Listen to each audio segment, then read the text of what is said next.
Hi, in this video, which should hopefully be a short video, I want to talk about acknowledging but without taking action. I touched upon this in an earlier video, and I want to point out how acknowledging something, sort of like how a tree falls in the forest and say there's or something, some example like that.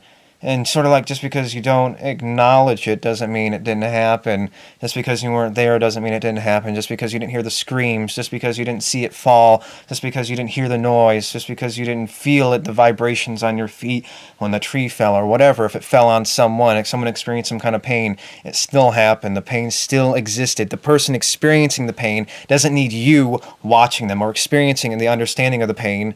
Obviously, there's ways that you can probably say that that pain is somehow going to echo to you even if you're far away, but just because you're not there, there's no one else who exists, there's no other consciousness around, doesn't mean that the person wasn't experiencing value, a pain that exists in the world. And this acknowledgement thing of without, what's the point of acknowledging something if you're not going to act on it? Say the person that's experiencing some pain, someone calls you, they want you to acknowledge them, they want you to understand the pain they're going through, the frustration. But what's the point in experiencing, what's the point in being there if you're not going to, obviously you have to be there. So if you're not there and this person is that wants this acknowledgement of pain, this makes them feel a little more comfortable. Obviously, it's not necessarily fixing the problem. Say if it's some kind of broken leg, you acknowledging the pain isn't going to, obviously this is where you can separate the pain. Your acknowledgement of the pain can obviously add some relief to them in their mind. It can help them distract themselves. Sort of like, helping them distract themselves, but it's not going to take away the pain that you're experiencing in the leg. So you broke your leg, but you're still experiencing the pain in the leg no matter what, because it's something that's happening anyway. Obviously, you can distract yourself, and I'll go back to this point again. I'd say the more that you distract yourself from some kind of pain, and I use like a peeing example, where you're peeing, and if you distract yourself, you're not going to get as much psychological satisfaction out of finally peeing. The satisfaction, the process of satisfaction, is if you were just sort of sitting there and marinating in the misery of sitting there and the tension buildup in your bladder, and you finally, if you're thinking about it for an hour, having it indulge in you. Obviously, just sitting there having nothing else keep up and distract you, you're going to be more satisfied when you finally get to use the restroom as opposed to distracting yourself doing something else in the meantime. So this acknowledgement of pain, what's the point? If you acknowledge your pain, it makes them feel good. All you need is the acknowledgement, then that can help. But obviously the pain and the experience of being satisfied and mitigating that pain to some extent can obviously help at least stay the pain for a certain amount of period of time. At least a little bit, but not entirely, because your leg's still broken, or you still have to do something, or this. I'm looking for an outhouse to use the bathroom because you can't use the bathroom in public, so you have to wait for an outhouse. The build-up, the acknowledgement of someone recognizing, I know you gotta go pee, I know you gotta go pee, I know your leg's broken, I know your leg's broken. And that's the point I want to make. It doesn't take away the fact that your leg's broken. Acknowledging pain doesn't take away the pain. We don't live in a magical universe where we think the pain away. Someone magically has to go, you have to touch someone, and their presence has some kind of phantasmagorical effect on your leg, which automatically fixes your leg. You have to fix the problem, and fixing the problem is obviously all we're doing in life. We're fixing problems. Obviously, some problems are more worth going through. Obviously, no pain, no gain. You want to experience some pain, experience some gain.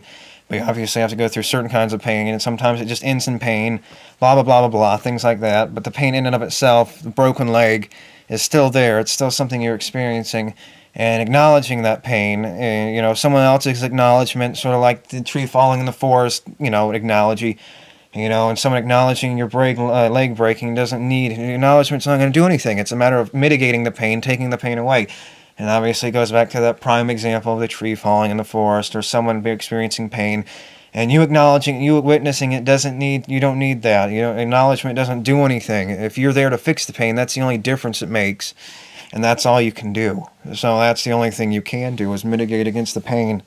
And that's all we ever can do. The pain can only be satiated by say acknowledgement. Some sort of acknowledgement can have some kind of effect. You can acknowledge someone's, emotional pain, and that can come to terms with, and that can lead to a conversation that can help you get your way out of a dark place, think out of a dark place, think outside yourself, blah, blah, blah. Obviously, there's different circumstances, but generally speaking, the pain is separate from the acknowledgement of the pain from an outside person, or you acknowledging the pain obviously is something you're doing because you're experiencing the pain, and using that example, that pretense, the understanding that you're experiencing the pain, you're acknowledging, you're experiencing it yourself.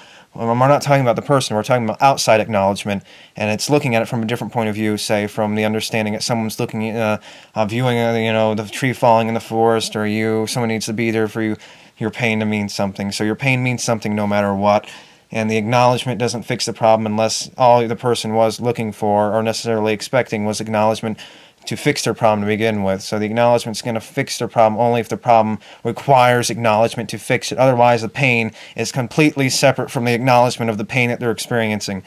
So the acknowledgement isn't going to do anything but mitigate the pain, distract a person. And like I said, the satisfaction of not having a broken leg would be lesser if you're distracting yourself more, but that doesn't mean you want to sit there experiencing a broken leg, because the satisfaction is not worth the broken leg you're experiencing. If experiencing that pain isn't worth the satisfaction you're going to get out of not experiencing the broken leg. But that's the way the world works, and that's the world we're living in. So that's all I wanted to talk about, and acknowledgement of pain does not take away the pain you're experiencing. It's completely entirely separate, unless the acknowledgement is only the thing that's required of fixing the pain that you're experiencing from an outside source, generally speaking, because we can assume that you're acknowledging the pain based on the experiences you have because you're trying to mitigate the pain. So thank you, and until next time, bye.